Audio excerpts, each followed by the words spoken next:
Hi folks, hope everything's okay. It's just gone 9:05 on the 17th of July 2020. I'll be speaking about a few things that I've probably spoken about before, but for good reason. Got a phone call today, my landlord asking me if I got arrested the other night. So clearly, somebody is not too difficult to guess who, has been trying to spread rumours that I got arrested the other night. Yeah. These things do happen, don't they? Yeah. So, yeah. Where we go? Anyway, the point of this video is that people will say things about you. That's going to happen. That's part of life. Yeah. Yeah, like in the last video I did, Matthew 12, you got John the Baptist basically saying to people, I'm not sure that this is the one we're looking for, as in Yeshua. I'm not sure if that is the Lord, and the King of Kings that we were looking for, because he's left me here in prison. So, yeah. What did the Lord say? Basically, some lovely things about John, but then said, blessed are those who are not offended in me. And that's the thing. People will say things about you. They will say lies about you. Sometimes they will say a mixture of lies and the truth about you.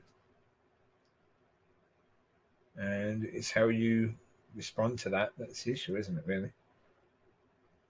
And as I've said before, I'm pretty sure I have said this before, if what people say about you is true, then you need to take what that person has said and appropriate that to you.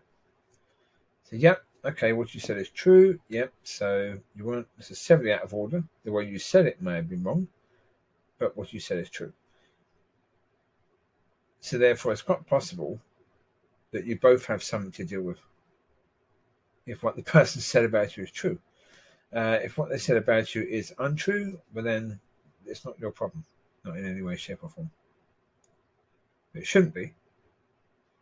Unless you decide to get offended by it, it's not your problem, and it shouldn't be. It's their problem. If they're trying to spread rubbish about you, then they will come under judgment for that. They don't have to believe that they will come under judgment, but I guarantee you they will come under judgment. And that's fine if that's what they want. If people want to do that, then they can do that. And people will. They will gossip. They will talk about people. They will do stuff like that, It's part of human nature, You want to talk about people because it makes you look good. Maybe you've got a problem with someone, but you saying something like that is going to make you look better than they look. And that's the reason for telling people. Maybe you've had a small battle with someone, and what you're telling people is a way of you saying, I won, when you didn't, when nobody wins. And that's the reality. Like, okay, let's look at something. When two nations go to war, okay, that Second World War, who won that? Which nations won that war? None of them. None of them won the war. They all lost a heck of a lot of people. They all had to start again, and all of the countries involved, pretty much all of the countries involved in that war, were massively damaged by the war. Massively damaged by it. So there was no winners. Not really. History tries to point it out that, okay, Britain won the war with America's help and Russia's help. No, it didn't. I mean, look at what's happened to the UK since then. Look what happened to Britain.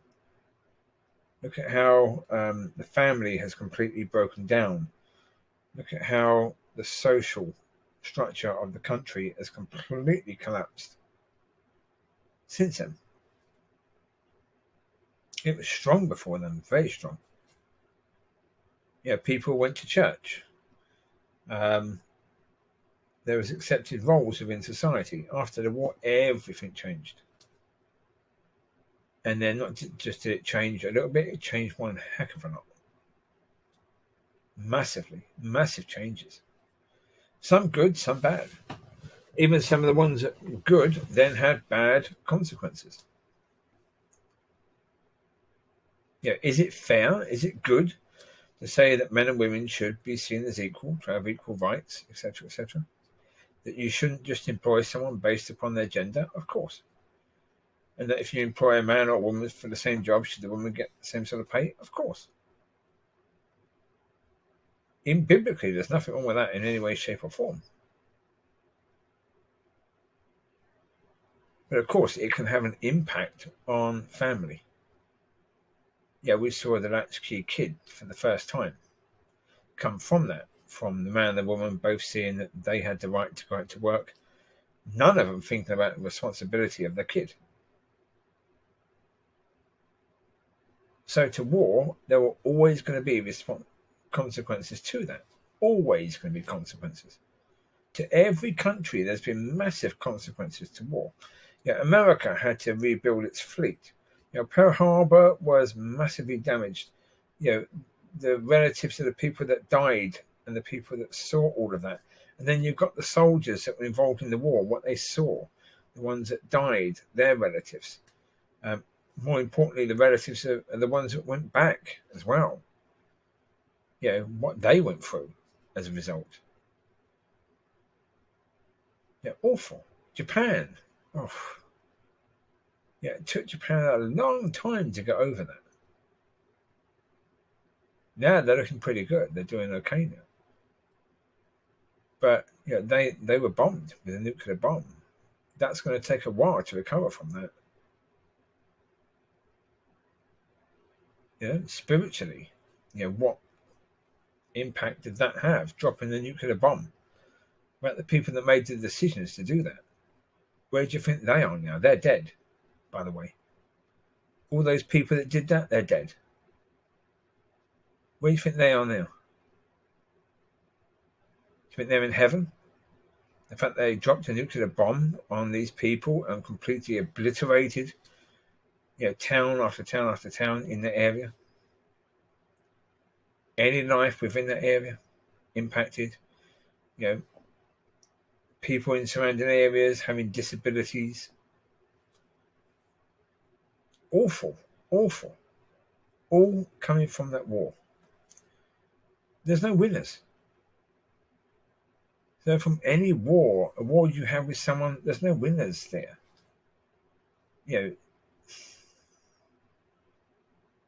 That's the reality. So, people will talk about you. People will say things. People will, try and cause you trouble. How do you deal with it? Do you take offense? That's about the first thing to look at. Do you take offense? If you don't take offense, then you should be okay. Because you've not taken offense. There's nothing that comes after that because you decided you wouldn't take offense. Brilliant. You're in a good position. What happens when you take offense? If you get offended by that situation, you're now in a situation where you've got to decide. What are you going to do about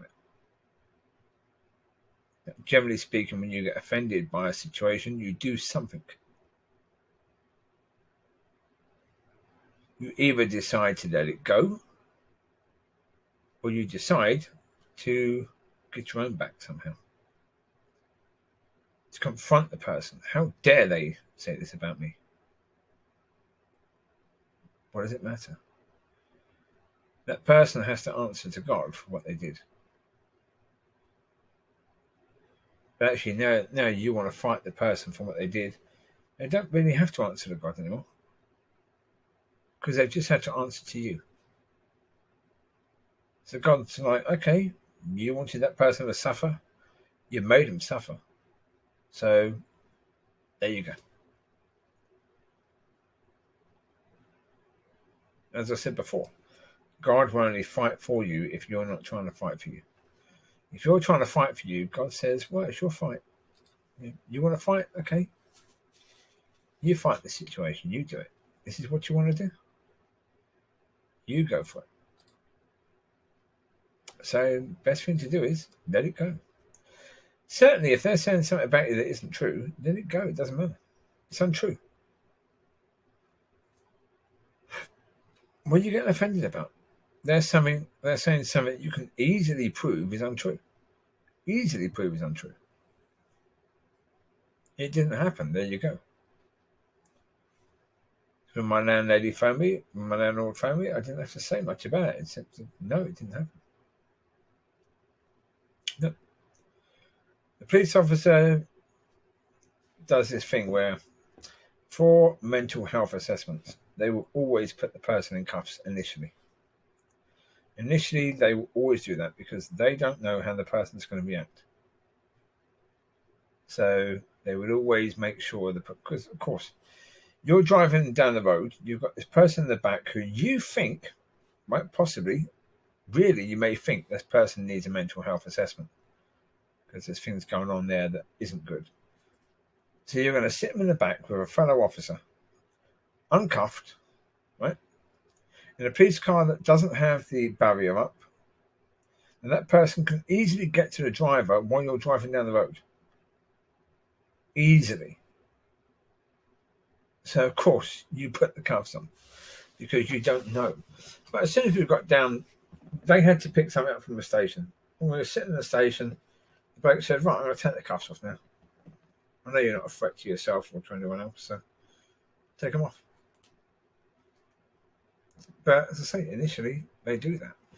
And I just said that to my landlord. I said, no, I said it was just a situation where the police forced me to get a pointless mental health assessment that, wasn't an issue. I passed it. Spoke to two people, one person who really don't understand why that person was even speaking to me. It's pretty obvious I'd have to speak to someone else anyway, to the actual psychologist or psychiatrist, whatever the person's position was. And that person didn't highlight the need for medication or the need to come in for any treatment or anything like that. So there was no need at all for me to have to go there in the first place. As I said in the bit earlier, well, in that one itself, the police have to.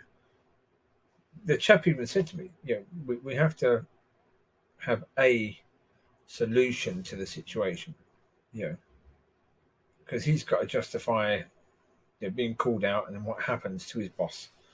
So one way to do that is say, I took the person for a mental health assessment. I made sure that happened. So therefore, a little tick on the policeman's card saying, well done, little policeman, you did good. That's what that was all about. Yeah. Because in the end, the situation as it is that, that's how it is for people, isn't it, really? So, yeah.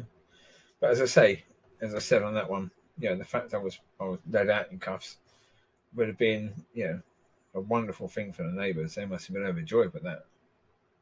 Yeah. But it wasn't because I was being arrested. So, yeah. But that's the thing. People do say things about you. And people will. Read the Bible. Pretty clear there. Yeah. The Lord himself said that he was accused of being Beelzebub. And he said, you will be accused of these things. Yeah. If you've got a case where if father is going to be turned against son, daughter against mother, etc., etc., etc., but then aren't these people going to be saying things against the other that aren't true? And if that's the case, if you've got father saying things about son that aren't true, or daughter against mother that aren't true, then you're going to have strangers or relative strangers, people that aren't related to you, saying things about you that just aren't true. That happens in life. You just got to move on. You just got to say, okay, these things happen. Does it matter? Is it my problem? If they're saying something about me that isn't true, is that my problem? Well, no, clearly not. If what they're saying is untrue, it's not my problem in any way, shape, or form. Even how other people perceive that, even if other people believe what they're saying, that's not my problem. That's theirs. Yes, the person who said it, and it's the person who perceived it to be correct. Yeah. If they don't know me, then they shouldn't be judging me. That's one thing. If they do know me, then they should know that what has just been said isn't true. Yeah. And so I don't blame me down for that, because he phoned me really to ask if that was true. So he wasn't judging me on that. Obviously, the person who told him that wasn't saying, "Oh, it's possible." The person who told him that said that that's what happened. It wasn't what happened. It's all very well for the person to then say, "Oh, I made a mistake. I saw you being led away in cuffs, so I thought it was that." Well, okay, you thought it was that, so you spread that around. Right, okay. Yeah. Still your problem. Not my problem at all. Still your problem. You spread around something because you judge the book by its cover. We've all heard that, haven't we? You don't judge the book by its cover. And there's reasons why, because you can judge wrong. And when you judge wrong, you've already passed a judgment. When you pass a judgment, then you're in danger of being judged according to the judgment you use. Just read the Bible. The Bible says that quite clearly. When it talks about the plank in your eye and taking the speck out of, telling someone about the speck in their eye, about taking the plank out of your eye first, it then says, with what judgment you used will be used against you. So, yep, people are happy to do things like that. That's up to them. It's their decision. They want to do that, let them do it. It doesn't matter. Is it going to affect your life in a massive way? No. No. So it goes along with that point I was saying earlier about, if God knows the hair on your heads, nothing can happen to you. If you are doing things according to God's will and God's way, or at least you're trying to, if you are anywhere in that area, then nothing can happen to you without God saying, that's okay. I'm okay in that. Nothing can happen to you unless God says that that's okay.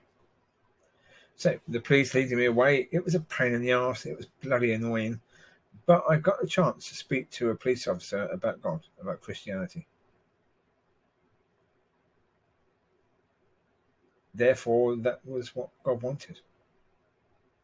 I'm not an evangelist. I generally don't speak to people about Christianity. And there I was in this waiting room with this police officer, nothing else to talk about. I was talking about the videos I do, and he started asking me about religion, about gods, and about Christianity. And so, wow, fantastic in the end.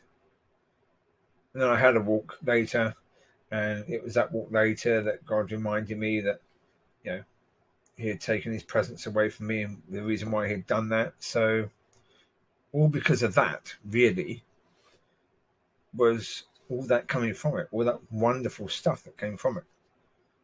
So it's like fantastic. That was a blessing. Yeah, yes. Did it feel like a bit of a curse at the time? Was it? Yeah. But not afterwards. Afterwards, I realised, actually, that's lovely. That's exactly, the situation that I wouldn't have expected, really, to come from that. To have a chance to actually speak to somebody. Aye.